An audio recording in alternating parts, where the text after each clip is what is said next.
Hey guys, Little Warlord here, and I have another video for you guys where I'm introducing someone. However, this time that someone isn't really real. This is my first introducing my OCs video, and I hope you enjoy. First things first, these videos are going to have a little bit of a different structure than other videos I do, where I'm going to spend some time talking about the piece and how it worked as I was going, and then I'll move on to the actual introduction portion of the video. If you guys have any suggestions for how to make these better, I would be very happy to get some of that feedback, but for now we'll stick with this. So, onto the piece. Originally, this was going to highlight two characters. I struggled a lot with positioning the second character. He or they or she, I don't really know who it was going to be. I just couldn't get them to be in the right position where it would look good. So I actually had to pause my recording and go back to the brainstorming process where I just couldn't figure out how to make it look right because I had had something going well and then it just kind of went away. So I decided, hey, how about I just stick with this one character? It is going to be an introducing video anyway, so putting one character on here to focus on would be probably better, and it probably would make the piece more interesting. And also, because of the struggle, I gave up on that, but I did really think it would be a better piece with only one character. And this character, as you can see in the video, is positioned like they're floating. Originally, they were going to be sitting on something, like a fence or a chair or something weird like a car hood, but I figured them floating looked cooler, and it was also relevant to the character. I was going to make a GIF out of it, but I've never done that in Photoshop and didn't want to start doing that on a recording. I was going to have them going, you know those GIFs where it's like one or two frames, and in one frame the character's higher, and then in the next frame it's lower, and it's like a little back and forth between that. I wanted to do something like that, but I didn't end up doing that because of my inexperience. You might see that later in a like art rewind or something. I also struggled with the shading because I really liked how the cell shading looked, but I also really like smooth shading. So I was going back and forth between that for a while in my head. I don't think you actually see the process in the video of where I smoothed some of it out and then was like, no, and I think I edited that out, but it was pretty cool to work with that. So the things I really liked about this piece were how the hands and the feet came out. I really have been practicing. Usually I make hands really dainty, and I've been practicing making them more masculine or strong, substantial, maybe blocky. I feel like I really got that blocky look real well with Skaldred in the video the other day, but I also feel like I got a good substantialness with this character to their fingers that I don't usually get. And usually I struggle a lot with shoes just because I feel like I know what they look like, but then I don't actually. If you're an artist, like, it feels like that all the time where you're drawing something and you're like, do I actually know what this looks like? But this time I actually really liked how the shoes came out because I liked the blocky look, and I feel like it adds this sort of cool style to the picture. I also really liked the hair. It was a technique that I wanted to add. It was, if any of you guys watch Danica Sills, how she does her long flowing hair, I really like that. And how she has the lines going through the strands that show where it ends up and like help point the flow. And I was trying to get something similar to that but with short hair, and it's kind of difficult, but I managed to do it. I also really liked how it was poking out of the hat. I figured that was a cute little thing to add. And then, I'm not sure if it's shown up yet, but the candy, I really, really liked how I positioned it and how I colored it and just how I did it overall. And even though I struggled with the shading, I really liked how it ended up. The smooth shading was a good place to go. So overall, I really, really liked this piece, and it was very fun to work on.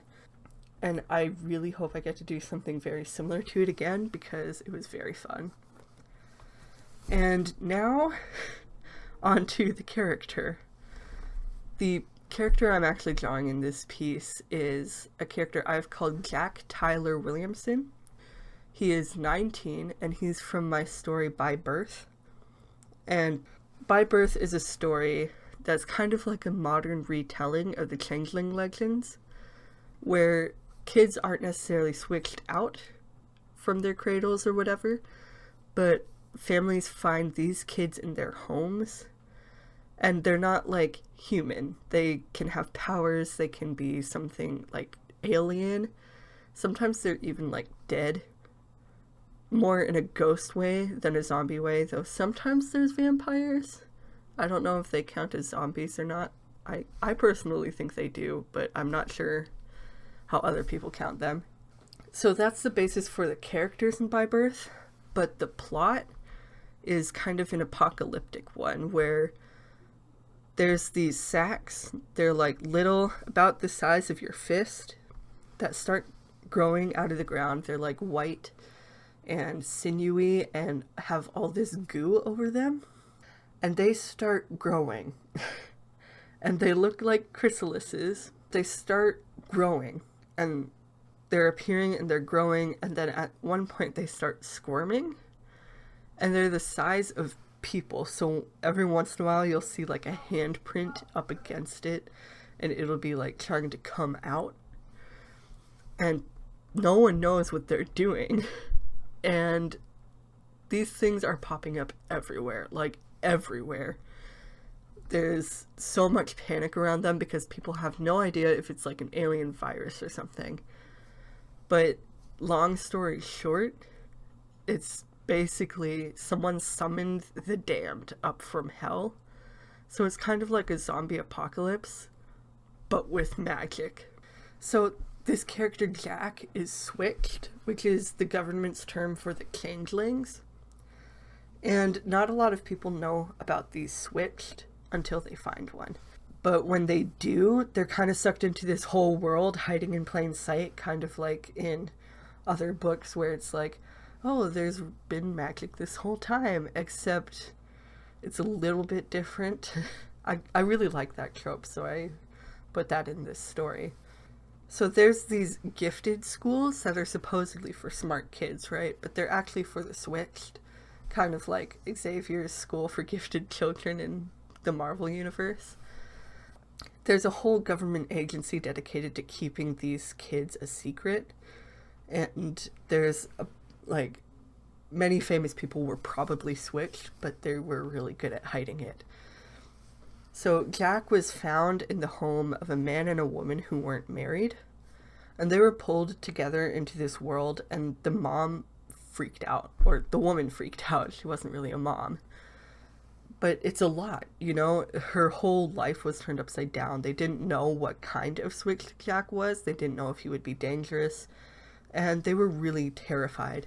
And so she just left because she was overwhelmed and she didn't want anything to do with it. She didn't really love this man anyway. So the man ended up raising Jack himself and helping with his life. Like trying to figure out where to bring him because they didn't know of any gifted schools in their state. And he was trying to guide Jack through life as a parent. And around the time Jack was 4, he started doing weird things, as a switched usually does. He would cry when his dad was thinking about the stress put on him, and he would babble about the things his dad was thinking about. Or his dad would hear a crash from the other room and find Jack with a book he couldn't have possibly reached, and there was nothing else on the shelf disturbed. And then there was an incident where Jack was in the room with his dad when he saw a nail that was super shiny, and Jack loves shiny things, especially as a little kid. He just absolutely adores them, so he wants it, right? And the next thing the dad knows, Jack is screaming because he's ripped the nail from the wall without touching it, and it flew at him, and it's kind of cut into his forearm and embedded itself in him. And that's kind of how his dad figured out Jack had telekinesis, and he was really, good at it for his age. He was super controlled, and he knew how to use it to get the things he wanted. So Jack grew up trying to hide his psychic and telekinetic abilities, and it was very difficult because it's such a big part of him that he just can't put out there. And yes, that was a very deliberate parallel to being gay. But when he was 16, his dad was hit by a drunk driver on his way to work. So Jack was put in the foster system until he was 18. Then he was kicked out, even though he hadn't finished high school. He was 18, so they couldn't take care of him. And so he found his way to Bickbury, which is a fictional city in Minnesota, where there's a school for the gifted. And he joined Bickbury's Gifted High. And that's where the story actually begins. All of this is backstory for him, because when the story begins, Jack is homeless, parentless, in a strange city, and now there's these weird sack things popping up, and he doesn't know what's happening, and neither do any of his new friends at school. So if you guys want to hear more about his story and the other people in this story, you guys should let me know. For now, this is all I'm giving you, but with each new character from this story that I introduce, you will learn more. I really hope you enjoyed the video, and if you did, please give me feedback on what I can improve, but also let me know, because I like knowing when I please people, I guess, because that's fun.